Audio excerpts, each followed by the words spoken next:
Reporting on the games you love by people who love to game.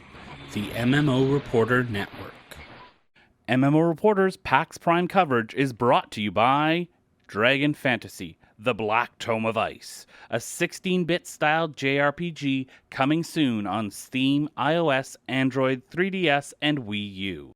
Hi everybody, Chris here from MMO Reporter, and I'm talking to Tony Medrano. He is the creative director from 6 Foot working on Dreadnought, and we had a chance, 5 of us got a chance to play the game, had a match out there. We lost quite easily. The other team was probably laughing as they killed us over and over and over again. But it was a really fun experience to be able to fly these different classes of ships and to listen over the headsets as everybody else was figuring out their ships, because it wasn't figuring out the same thing. It's quite different, and I think that's where I want to start, because the ship design that you've got here is familiar yet unique all at the same time. Like, okay, Dreadnought, that's going to be the big one, okay, but that's really interesting. So why don't you go over really quickly the different ship types that you've got in the game and sort of how they play? Sure. So we basically have the Dreadnought, which is the heaviest of the heavy, right? It ends up playing a lot more nautical.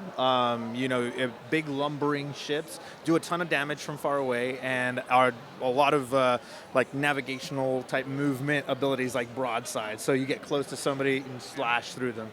We have, on the opposite end of the spectrum, a Corvette, which tends to be our scout. It's high maneuverability, blinking around, doing a lot of movement. We have our tactical cruiser, which is kind of our healer/engineer, does damage and healing just as much. We have our artillery cruiser, which is our sniper, which is pretty straightforward, but it also has so many differences to it because of the abilities there. And we also have our destroyers, which are basically our in between, still leaning towards heavy, but give you a good all-round package. And when you're in the battles, you can't just have a group full of Dreadnoughts jumping in, because I think our problem was that a few of us said, oh, you know what, Dreadnought, big ship, let's go. Okay, I'm going to stomp on it. Right. And it didn't quite work out. You've got it balanced that way, don't you? Well, it's all a matter of either balancing your configuration or balancing your strategy. So if you know the strengths of the Dreadnoughts, then you would kind of line yourselves up in a certain way, leverage that advantage. So the cool thing about the game is that you're totally able to try out experimental builds, experimental configurations, experimental layouts, and just feel, does this make sense, does this not? And almost every tactic has a way to be successful, but you really have to know how to use it. And that's the fun part. Try out different things, see if they work. That doesn't, let me try something else. And you also talked a little bit earlier about progression and the way players will get into the game and try out the ships. You mentioned at first players start with sort of basic versions of the ships that they're borrowing, other people will let them use in part of the lore of the game, and then when they buy their own ship, that's when they get to start to modify it, right? Right, so we wanted to allow people to kind of try out before they really commit to it, but once you get in, it's going to be definitely time for you to really explore and define, what do I like, what don't I like. The more time you spend with any class, the more things start kind of unlocking for that.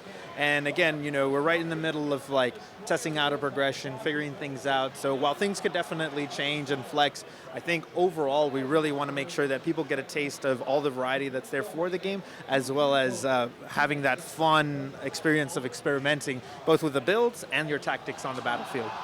And there is, you gave us a quick overview of the modification system, of the way that you can personalize your ships, and there is a lot of details in there. How are players going to be able to open up all those different unlocks in the game?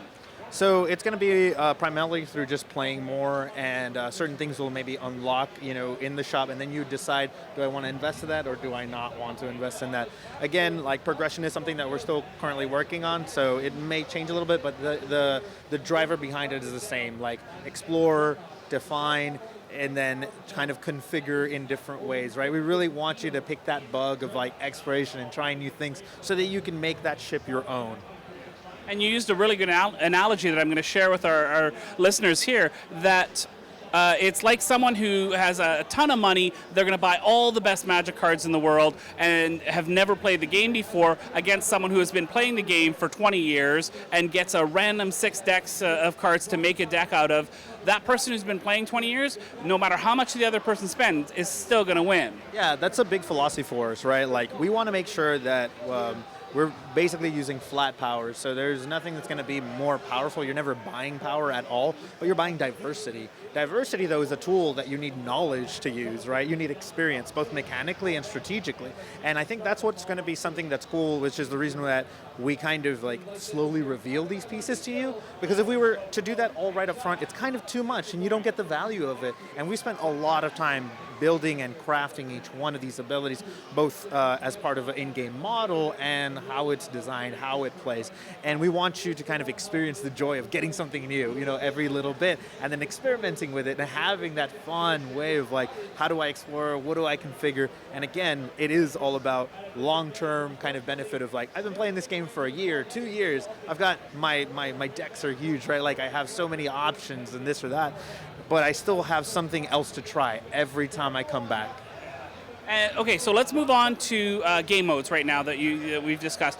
You talked about team deathmatch and also team elimination. Now, talk about that, because team deathmatch, we know what you do. You kill each other a whole bunch of times, most points wins. I mean, that's a pretty straightforward mode. That's what we played out there. It's fun. I'm simplifying here, but it was fun.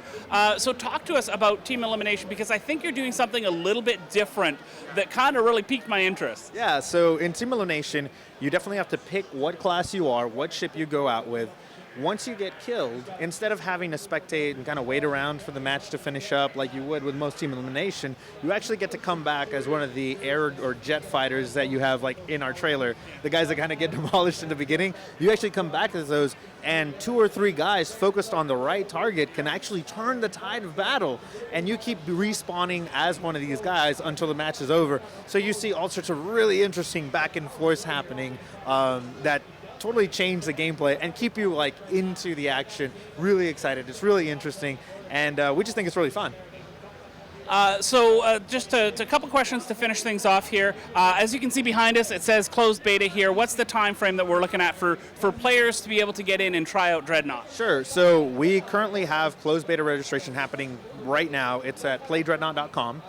We're planning on early this coming year, basically launching into closed beta, and we're going to be wanting to get feedback on both like what do people do in deathmatch where you can experiment with everything, right? What do people do when we have team elimination where you have to be more strategic and count on each other? Your configuration matters a lot more, and also, how is progression working out? Do we have enough content? Are people burning through it fast? Do they want more variety in classes or skins? Or, we need this kind of info, because this is the kind of game where we're investing with players in the long term, right? We want them to have fun, and we want to make sure that we have their feedback. So if you're interested, jump on playdreadnought.com and sign up for the closed beta.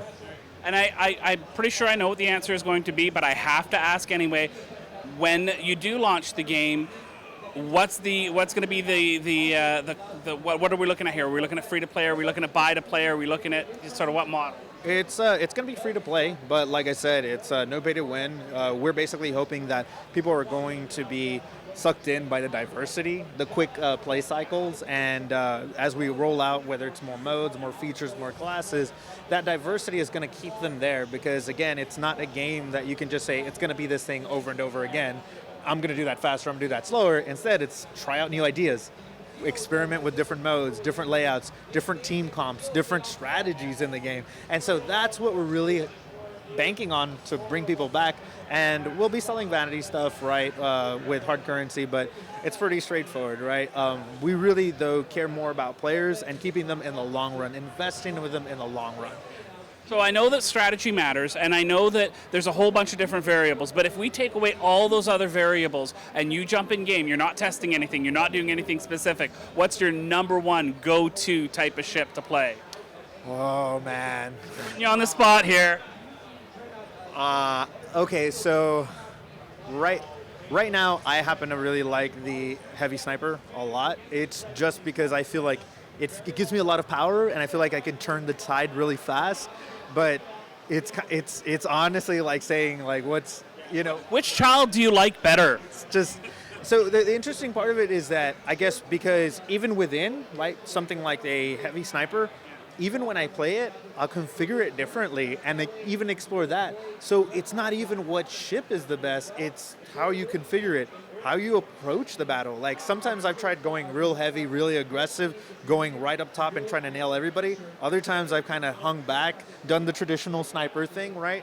And it's mixed results, and it depends on what they're doing. So that's what I really like about the game. It's not one thing's more powerful, one thing's best. There's always new things for you to explore and swap out, and we hope that other people feel the same way, and they're going to get a taste of it this coming year. Well, thanks so much for your time. Really appreciated playing Dreadnought and talking to you about it. Thank you so much.